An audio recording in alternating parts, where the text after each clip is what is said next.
Comincio tritando un peperoncino. Taglio a metà per il lungo, elimino i semi e lo taglio finemente. In un giro d'olio faccio dorare uno spicchio d'aglio e il peperoncino. Aggiungo il tonno in padella ben sgocciolato, lascio cuocere 1 minuto e posso sfumare con il succo di un limone. Ancora un paio di minuti di cottura e poi spengo il fuoco e salo a piacere. È arrivato il momento di cuocere la pasta.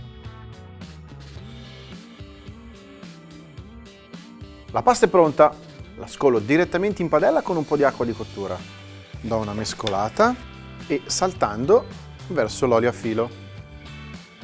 Profumo con delle foglie di basilico fresco e scorza di limone.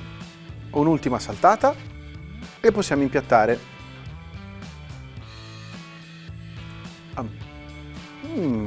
Limonosa e piccantina, buonissima.